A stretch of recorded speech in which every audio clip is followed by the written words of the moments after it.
Bienvenue dans Lanceur d'idées, le podcast qui met en avant le porteur de projet, les coachs ainsi que les partenaires du Startup Weekend Mulhouse 2025. On est là pour vous apprendre et vous en dire plus sur l'entrepreneuriat dans le cadre de cet événement. J'ai avec moi Emmanuel Esteves. Bonjour. Bonjour. Alors, comment tu vas? C'est très bien, c'est Super, dimanche, ça va bien. Ah, c'est bon. impeccable. Est-ce que tu peux te présenter en quelques mots? Ben, je suis Esteves Emmanuel, je suis directeur de la R&D chez Eureka Solutions depuis maintenant 7 ans. Depuis 7 ans. Voilà, j'aime faire du sport. J'ai aussi une association qui organise des concerts de heavy metal hein, depuis 20 ans. Voilà, ça me permet de sortir un petit peu du travail hein, de temps en temps, quand même, de temps en temps quand même. Et puis j'aime bien aussi voir les nouveautés, l'innovation. C'est un petit peu, c'est mon métier et c'est mon hobby aussi, hein, puisque je fais beaucoup de veille technologique par rapport à ça. Ça fait beaucoup de hobbies pour un seul homme. Eh oui, je sais, ouais, je sais. Mais j'ai un frère jumeau en plus, hein, donc peut-être que je Vous pourrais lui donner un petit partagez. peu de travail. D'accord. Est-ce que donc tu sais que, le principe du Startup Weekend, c'est de pitcher une idée en 1 minute. Est-ce que tu peux nous pitcher Eureka Solutions en 1 minute? Oula, À peu attention, près. attention. Faut pas me donner de notes après, hein, je te Non, le dis. non. Donc Eureka Solutions, c'est une société qui est implantée à Pfastat, hein. On est éditeur et intégrateur d'un logiciel qui s'appelle Eureka ERP. Eureka ERP, c'est un logiciel de gestion d'entreprise, donc il est composé de différents modules, les achats, les ventes, la fabrication, les stocks, la comptabilité, la paye, la CRM et la BI. Voilà, tout ça, tous ces modules-là. On a donc notre implantation principale, c'est à Pfastat. On est environ une quarantaine de personnes, un tout petit peu plus que 40. On a aussi une agence à Nantes. Mmh. Au niveau des effectifs, on doit avoir un peu plus de 20 personnes au niveau du développement, puis après des consultants, et puis aussi des chefs de projet, plus des commerciaux et de l'administratif. Eureka Solutions, elle est née il y a 20 ans sous ce nom-là, 23 ans sous ce nom-là, pardon, hein. Par contre, elle existe depuis 40 ans, le logiciel existe depuis 40 ans. On a juste été racheté par d'autres sociétés entre-temps, hein, puis on a pris notre indépendance en 2001, en fait, en tant qu'Eureka Solutions. Pour nos clients, c'est des clients qui sont principalement dans le négoce, l'industrie et le projet. Et on est un ERP, ce qu'on appelle nous généraliste. Donc ça veut dire qu'on est comme un SAP et on arrive, par contre notre force c'est qu'on arrive à s'adapter aux besoins du client. Voilà. D'accord, parce qu'effectivement, les ERP CRM, il y en a beaucoup sur le marché, Mm. donc Eureka Solutions se démarque par ça. Oui, tout à fait. En fait, il y a deux choses qui nous démarquent de nos concurrents. C'est déjà, la proximité, ça veut dire qu'on est éditeur-intégrateur, donc on ne passe pas par des sociétés d'intégration comme Capgemini ou autres, hein. Mmh. C'est vraiment nos employés qui sont nos consultants qui intègrent le produit, donc ils le connaissent très bien, le produit, et ils savent ce qu'on appelle nous le prototyper pour les besoins des clients, ce qui fait notre force. En fait, généralement, nos clients, quand ils achètent bien sûr le produit, mais aussi les personnes qui vont mettre en place en fait, le produit, parce qu'ils savent que, en fait, comme on est une entreprise de taille moyenne, en fait, nos clients, en fait, on les gère comme c'est pas juste des numéros, hein, c'est vraiment nos clients. Par la preuve, hein, notre plus vieux client, il date de 1986, on l'a toujours, et on n'a pas beaucoup de turnover par rapport à nos clients. Mmh. La seule difficulté qu'on a, c'est que on peut pas en fait signer 15 clients dans l'année, c'est pas possible. Donc parce que c'est nous qui intégrons, on passe pas par d'autres personnes. Donc on fait un choix, on décale un petit peu les démarrages. D'accord, c'est presque de l'artisanat alors. Voilà. C'est du ultra, maîtrisé et adapté 100 aux clients. Oui, Fait par des humains. exactement, c'est ça. Oui. Et puis comme tous nos développeurs sont à Mulhouse, on arrive aussi à s'adapter plus facilement puisque c'est nous qui modifions le programme pour nos clients s'ils ont vraiment quelque chose de spécifique et ils sont pas obligés d'attendre des mois pour avoir le programme. Nous, en quelques semaines, on leur propose, il n'y a pas de souci. D'accord, super, très bien. Alors, on a sûrement dépassé la minute, mais c'était très intéressant. On va parler un peu plus de toi. Qu'est-ce qui t'a donné envie de soutenir le Startup Weekend? Alors toi et Eureka Solutions, hein. D'accord. En fait, il y a plusieurs choses en fait, qui Mmh. nous poussent à soutenir le Startup Weekend. Déjà Vincent hein, qui nous a, qui nous a bien vendu la chose, mais il n'y a pas que. Il avait Mais, il y a l'air pas que, convaincant, ouais. mais pas que, très convaincant. Mais pas que. En fait, soutenir l'entrepreneuriat sur Mulhouse, c'est très important pour nous, hein. Donc pour une société de Mulhouse, alors pas que Eureka Solutions, je pense que c'est important pour toutes les sociétés de Mulhouse, hein, qu'on ait en fait des jeunes qui veulent entreprendre dans le bassin mulhousien pour garder les compétences déjà dans le bassin mulhousien et pour qu'on ait de nouvelles forces économiques, on va dire, sur ce bassin-là. Puisqu'on a pâti depuis quelques années de l'évasion en fait de nos talents vers d'autres agglomérations, hein, que ce soit Strasbourg, que ce soit Bâle.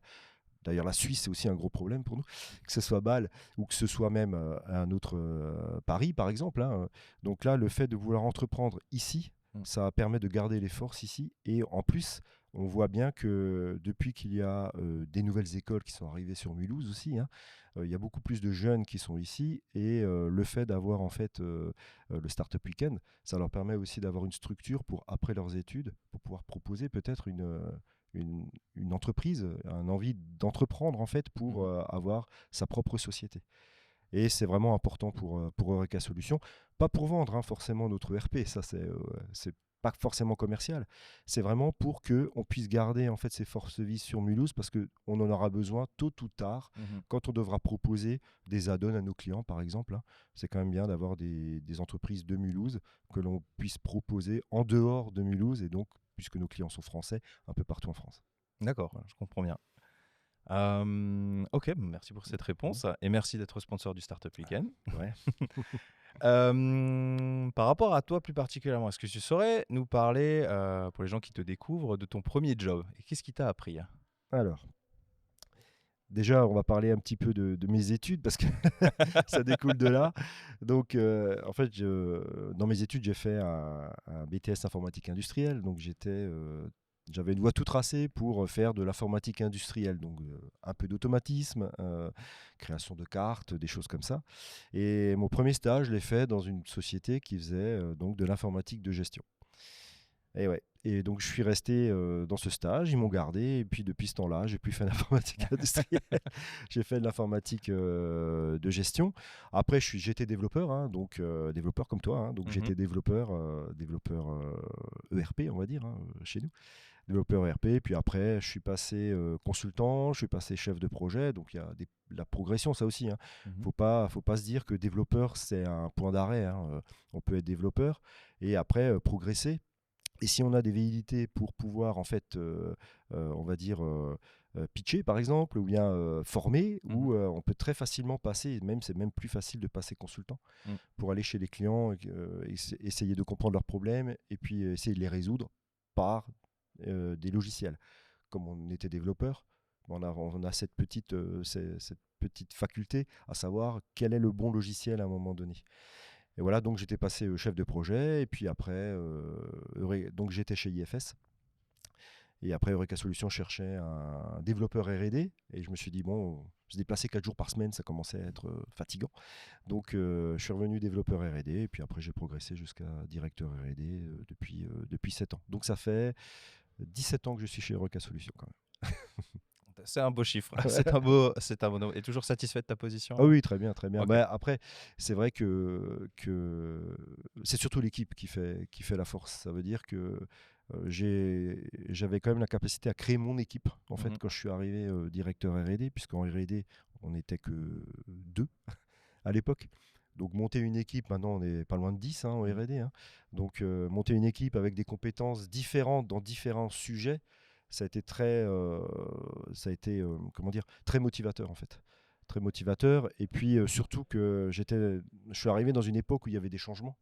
Donc il y avait des changements par rapport à l'UX design, il y avait des changements par rapport à la méthode de développer, il y avait des changements par rapport à comment on devait modifier notre logiciel pour qu'il soit encore attractif pour nos clients. Donc ça, c'était vraiment un bon challenge, et puis on est toujours dedans, hein, de toute façon. Donc, D'accord, voilà. ok. Super parcours.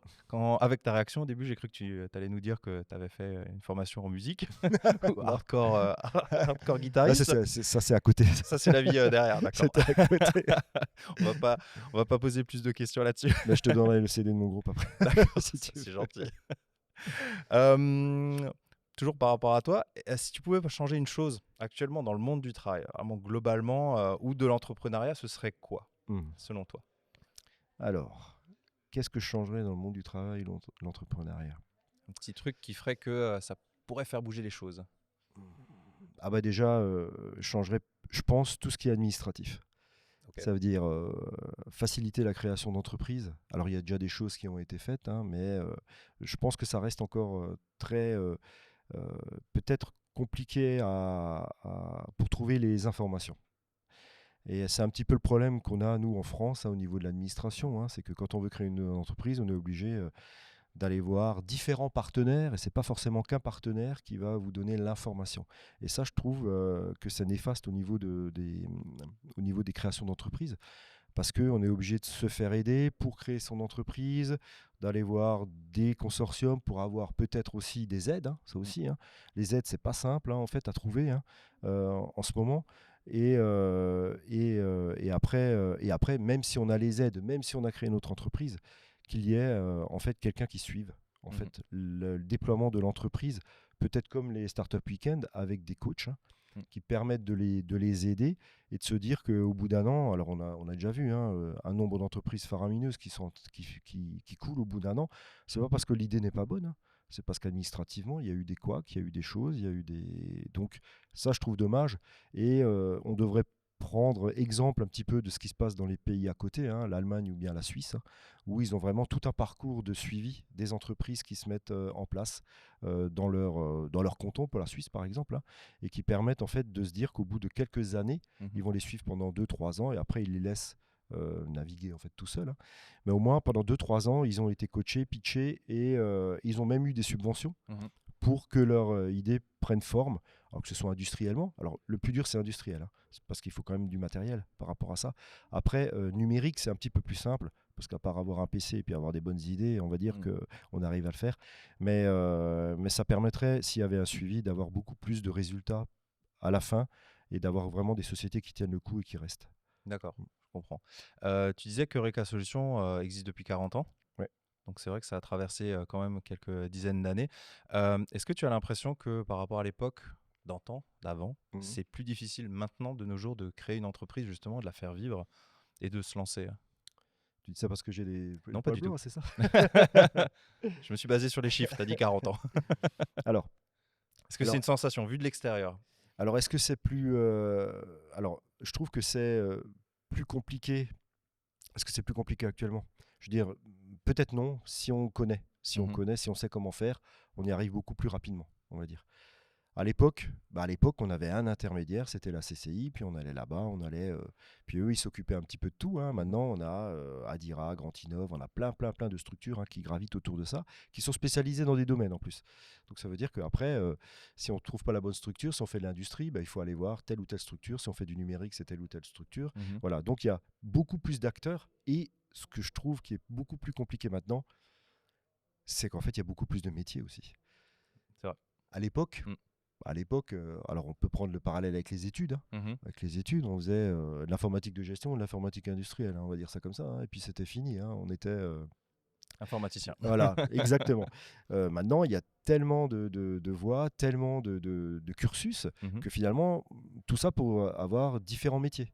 Donc il y a de plus en plus de métiers. Et c'est vrai que c'est beaucoup plus compliqué. Alors même de faire comprendre à une personne, je pense, quand on cherche des financements, qu'est-ce qu'on va faire comme entreprise, qu'est-ce qu'on va créer comme entreprise. Et je trouve que ça, c'est un petit peu plus compliqué. Comme là, hein, pour les Startup Weekend, hein, comme j'étais l'année dernière, hein, j'ai regardé un petit peu les pitchs. C'est vrai que les idées sont bonnes, hein, les idées sont bonnes, mais après, il faut vraiment se projeter pour savoir un petit peu qui c'est qui va utiliser en fait ces nouveaux produits hein, qui vont être mis sur le marché. Et ça, je trouve que c'est un petit peu plus compliqué. Alors, c'est bien, parce qu'il y a pléthore d'entreprises qu'on peut créer. Après, ce qui est pas bien, c'est qu'en fait, on a du mal à savoir un petit peu si ça va marcher ou pas. Quoi. D'accord. Donc, plus de richesse, mais plus de complexité aussi. Exactement. D'accord, ok. Merci pour cette réponse. Et on va passer à la suivante. Selon toi, c'est quoi les qualités essentielles pour réussir à porter un projet? Alors, partage-nous ton savoir. Ce qui est important, c'est d'avoir donc déjà, je pense, alors je vais appeler ça une finalité dans ton projet. Ça veut dire de savoir à quoi, bon, déjà il va servir, et surtout d'avoir après ce qu'on appelle nous des use cases. Ça veut dire de démontrer que le projet va fonctionner. Déjà ça.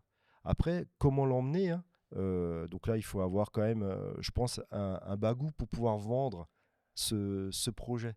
C'est vrai que quand on voit une personne qui nous présente un projet qui reste un petit peu timide et puis on se dit mais c'est pas possible que lui va porter le projet tout seul. Donc il faut vraiment, alors même si c'est pas la personne qui a créé le projet, avoir quelqu'un qui puisse en fait présenter ce projet d'une façon simple, avec des use cases, et qui puisse montrer que ce projet va pouvoir aboutir et qu'il y croit aussi. Et ça aussi, hein, on le sent hein, quand la personne y croit, quand elle se dit ce projet-là, mais je l'ai dans mes tripes, il faut que j'y aille. Il y a des personnes, quand ils nous le présentent, on se dit, même lui, je crois qu'il n'est même pas sûr que ça va marcher. Donc là, on se met un petit peu en retrait et puis voilà, après, ça ne marche pas. Il faut être habité par son idée vraiment pour Exactement, convaincre les autres, se convaincre soi-même d'abord. D'accord. On va finir sur une dernière question, le fameux takeaway, comme on dit. Si tu devais donner un conseil aux futurs participants, ça serait quoi?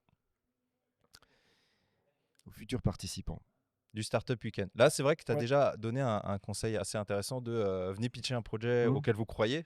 C'est assez basique, mais c'est aussi fondamental.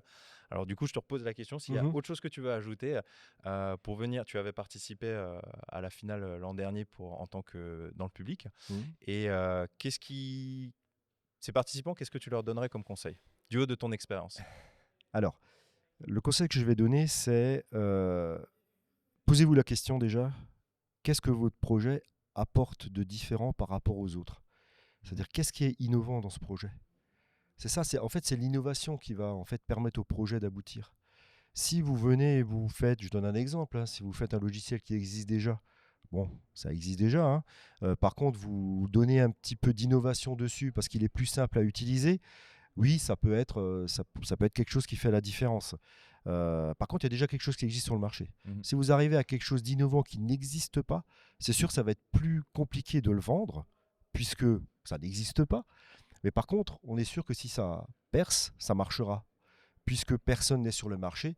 Et donc, c'est vrai que le business plan que vous allez avoir par rapport à ça va être différent, puisque vous allez attaquer en fait des personnes qui n'ont pas ce logiciel peut-être, ou ce projet-là. Hein. Par contre, après, il faut susciter le besoin. Mais c'est l'innovation qui va faire la différence. Et en ce moment, c'est ce qu'on voit. Hein. Quand on fait des projets, il faut qu'il y ait une part d'innovation. Une part d'innovation, alors que ce soit au point de vue technique, hein, c'est un peu plus compliqué, puisque là, ils font des compétences un petit peu supérieures, ou d'un point de vue fonctionnel. Voilà. Qu'on se dise, moi, j'ai utilisé un produit, celui-là, ouais, c'est quand même pas terrible. Hein. Ouais, tiens, si on en faisait un qui est beaucoup mieux et qui est beaucoup plus simple. Donc, c'est vraiment innovant. Donc, pour moi, c'est vraiment l'innovation sur le projet. Le point innovation, ouais, apporter quelque chose qui n'est pas encore fait. Exactement. D'accord, super. Je te remercie, Emmanuel, pour tes réponses. Merci à toi. On a eu un petit peu de bruit parce qu'on est en direct de la fonderie avec les participants qui sortent et qui doivent être bien excités à l'approche de la finale. Merci encore de ton temps et merci de nous avoir présenté Eureka Solutions. Ouais, merci, mais de rien, Vincent. Et puis à la prochaine. À bientôt. À bientôt.